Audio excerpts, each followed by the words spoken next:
নমস্কাৰ learning point আসামৰ অন্য এটা নতুন ভিডিঅলৈ আপোনালোক সকলোকে স্বাগতম জনাইছো। গণতান্ত্ৰিকভাৱে আন্দোলন কৰা অংগনবাড়ী কৰ্মী আৰু সহায়িকাসকলক আৰক্ষী বিষয়াৰ দ্বাৰা ঘৰে ঘৰে গৈ ভাবুকি প্ৰদান কৰা অসম চৰকাৰক ধিক্কাৰ জনাইছে সদৌ অসম অংগনবাড়ী কৰ্মী আৰু সহায়িকা সন্থাই।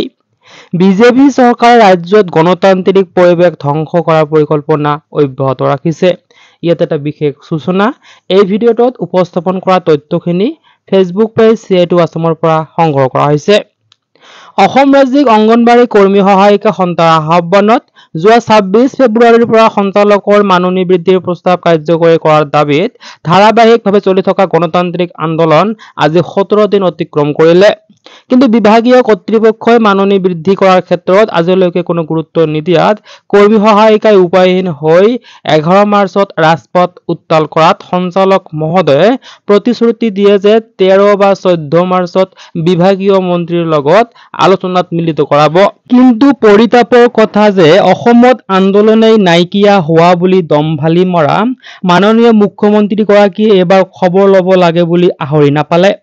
বৰং বিভিন্ন জিলাৰ পৰা আন্দোলনত যোগ দিবলৈ অহা কৰ্মী সহায়িকাসকলক মুখ্যমন্ত্ৰীগৰাকীয়ে আৰক্ষী বিভাগৰ দ্বাৰাই বাধা প্ৰদান কৰিছে। আজি চিৰাং বঙাইগাঁৱৰ পৰা আহিবলগীয়া এখন বাছৰ পৰা কৰ্মী সহায়িকাসকলক নমাই আন্দোলনত আহিবলৈ বাধা প্ৰদান কৰিছে। অকল এয়াই নহয়, ডিব্ৰুগড়, কাৰ্বি আংলং, চৰাইদেউকে ধৰি বিভিন্ন জিলাৰ আৰক্ষী অধীক্ষকে কৰ্মী আৰু সহায়িকাসকলক টেলিফোন যোগেও বহু কৰ্মীক বাধা প্ৰদান কৰিছে। ইয়াৰ উপৰিও আজি সন্থাৰ কেন্দ্ৰীয় কমিটিৰ সভানেত্ৰী তথা CI2ৰ কেন্দ্ৰীয় কমিটিৰ বিষয়ববীয়া উষা ৰাণীক গুৱাহাটী বিমানবন্দৰত আৰক্ষীয়ে আটক কৰি ৰাখিছে।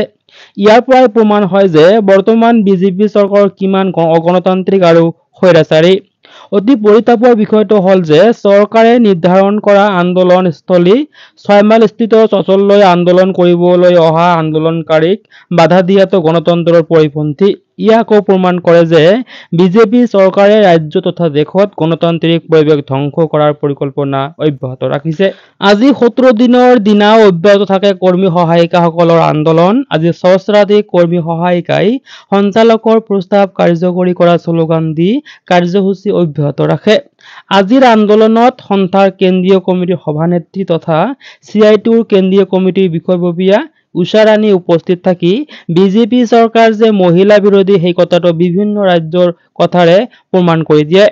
কৰ্মী আৰু সহায়িকাই কৰ্ণাটকত ধাৰাবাহিক আন্দোলন কৰি গ্ৰেচুইটি আদায় কৰি লয়। অসমৰ এই আন্দোলন শক্তিশালী ৰূপত আগবঢ়াই যোৱাৰ কথা কৰ্মী আৰু সহায়িকাসকলক আহ্বান জনায়।